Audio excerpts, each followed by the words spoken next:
kenetralan penyelenggara pemilu, mulai dari KPPS sampai ke KPU pusat. Jangan sampai ada manipulasi atau rekayasa hasil pemungutan suara. Kalau ini terjadi, ini tragedi besar dan rakyat akan melawan. Jadi siapapun penyelenggara pemilu, siapapun yang berkehendak ingin merekayasa hasil pemungutan suara, siap-siap Anda akan berhadapan dengan rakyat. Rakyat bisa melawan. Kalau suara rakyat dimanipulasi, rakyat akan berontak dan risikonya ditanggung sendiri. Itu menurut saya.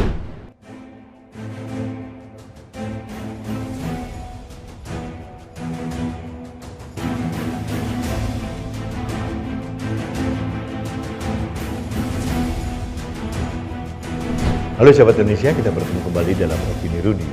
Sahabat Indonesia, ada fenomena menarik. Pasca debat keempat, tanggal 21 Januari 2024 yang lalu, Ganjar Pranowo dan Mahfud MD ini seperti rebound. Reboundnya ditandai dengan beberapa peristiwa. Yang pertama, bergabungnya Sleng dan Slengker. Kemudian animo masyarakat di berbagai tempat itu membludak, terutama di Jawa Timur, Jawa Tengah, Jawa Barat. Dan yang ketiga, ada yang menarik lagi.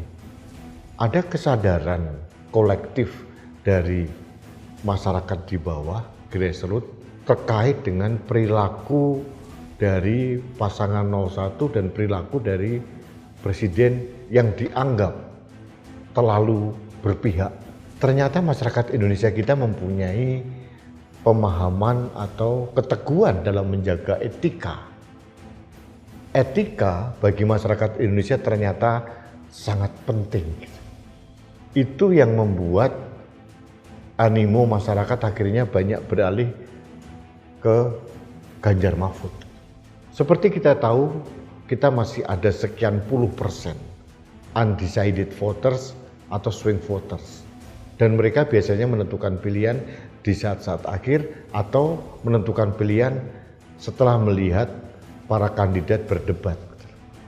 Kan akhirnya terbukti, kandidat calon presiden kita tahulah kualitasnya si A seperti apa, si B seperti apa, si C seperti apa. Kemudian yang paling hangat adalah kualitas dan kapasitas cawapres. Cawapres nomor 1, nomor 2, nomor 3, masyarakat ternyata mempunyai pemahaman memotret hal itu dalam memori kesadaran mereka dan akhirnya banyak yang beralih mendukung Ganjar Pranowo dan Mahfud MD. Dari survei yang kita lihat dari Carta Politika, itu dilakukan di minggu pertama bulan Januari, Ganjar rebound. Dan Anies Caimin pun juga rebound. Yang justru stagnan bahkan cenderung merosot adalah pasangan 02. Karena rakyat Indonesia ternyata mempunyai kecerdasan sosial yang tidak kita duga-duga. Banyak orang pesimis terhadap jalannya Pilpres tahun 2024 karena ketidaknetralan presiden.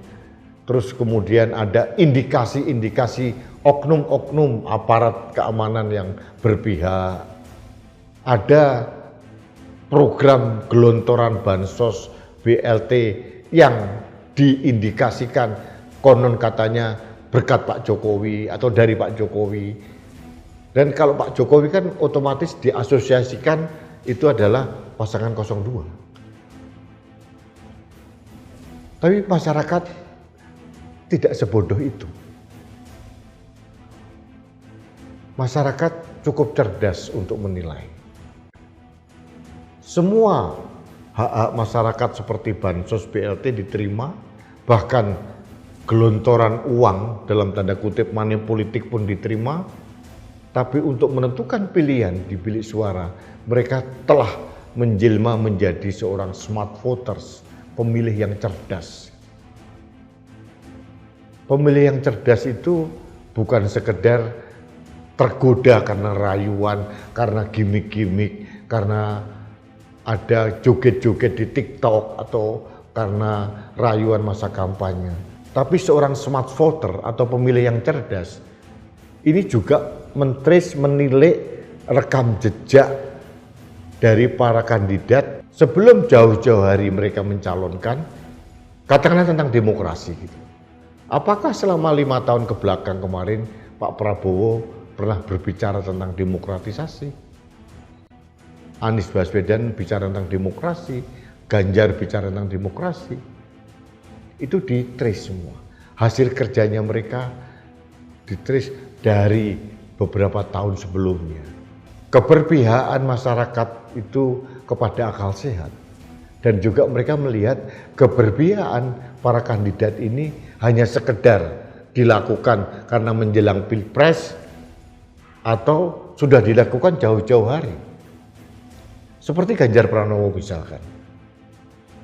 Keberpihakannya terhadap rakyat kecil sudah dilakukan 10 tahun pada saat beliau menjabat menjadi gubernur Jawa Tengah sudah dilakukan. Geliat dan keringat rakyat serta keluhan dari rakyat, Ganjar Pranowo sangat fluent, sangat mengerti, sangat paham, dan sangat cerdas memberikan solusi. Sedangkan Pak Prabowo tidak mempunyai rekam jejak seperti itu. Anies Baswedan pernah menjadi gubernur DKI Jakarta. Tapi kan kita lihat bahwa rekam jejaknya selama menjadi gubernur juga tidak terlalu kinclong amat. Kedekatan rakyat dengan Anies juga biasa-biasa saja. Berbeda interaksi sosial yang dilakukan antara Ganjar Pranowo dengan rakyat, Anies Baswedan dengan rakyat, apalagi Pak Prabowo dengan rakyat. Ini ada rekam jejaknya. Dan seorang smart voter men-trace ke arah itu. Mereka tidak mau hanya sekedar dirayu dengan visi misi program yang dibuat oleh para ahli, mungkin yang bersangkutan tidak tahu apa-apa, hanya pada saat kontestasi pilpres. Itulah kecerdasan masyarakat. Dan buahnya bisa kita lihat sekarang, Ganjar Pranowo di Jawa Timur pun rebound, Jawa Barat meskipun itu daerah yang sangat keras, tapi setapak demi setapak, tahap demi tahap meningkat. Jawa Tengah juga bisa dikendalikan tetap menjadi pemenang meskipun digempur dengan segala penjuru, meskipun setiap jejak Ganjar Pranowo dicoba diikuti oleh Pak Jokowi dengan cara yang macam-macam, kunjungan kerja tapi menggunakan ada angka 2 selalu ditampilkan di ruang publik dan sebagainya, tapi rakyat tetap bisa memilih. Rakyat bisa memilih dan memilah. Kalau itu haknya, seperti bansos dan BLT, itu hak sepenuhnya rakyat. Jadi rakyat tidak merasa berhutang kepada siapapun. Rakyat tidak mempunyai hutang kepada RT, RW, lurah, bupati, wali kota, gubernur, presiden, menteri, tidak punya hutang. Karena itu kewajiban dari negara. Dan pemerintah, presiden dan menteri serta aparat di bawahnya hanya mengelola dan menyalurkan. Karena ini berasal dari uang rakyat dan harus dikembalikan pada rakyat. Dan bansos ke depan juga harus lebih cerdas, jangan sekedar hanya memberikan makan ikan, tapi juga bagaimana harus melatih masyarakat, memberdayakan masyarakat, bagaimana mereka bisa memancing ikan dengan baik, menciptakan kail yang sempurna sehingga mudah untuk menangkap ikan. Itu analoginya. Jadi sahabat Indonesia, reboundnya Ganjar Mahfud ini sudah bisa ditebak.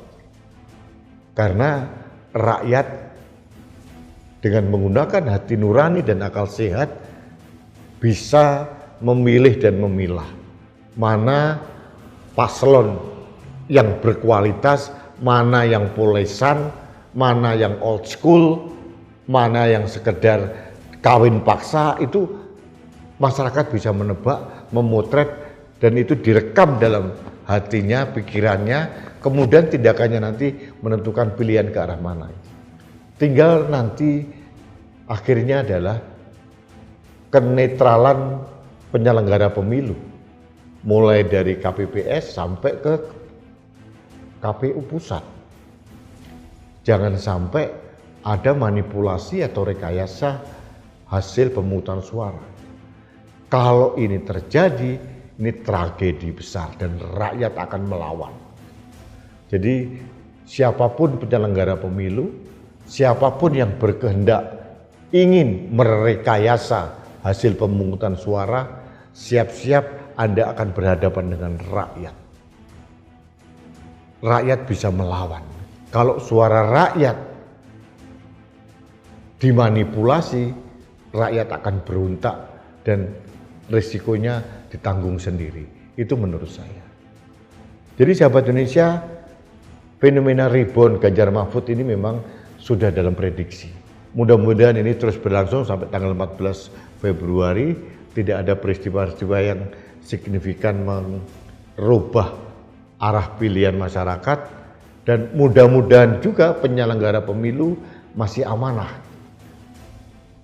Karena kalau penyelenggara pemilu dari pusat sampai ke tingkat TPS menyalahgunakan amanah yang diberikan rakyat, yang pertama rakyat akan protes dan marah, menggugat. Yang kedua, kalian akan dimintain pertanggungjawaban oleh Tuhan Yang Maha Kuasa. Jangan main-main dengan demokrasi. Jangan main-main dengan suara rakyat. Suara rakyat adalah suara Tuhan. Itu Anda harus camkan. Baiklah sahabat Indonesia, terima kasih Anda telah mengikuti Opini Rudi. Kita bertemu kembali dalam Opini Rudi selanjutnya. Salam satu Indonesia, salam Pancasila, salam Indonesia berintegritas. Saya Rudi SKP.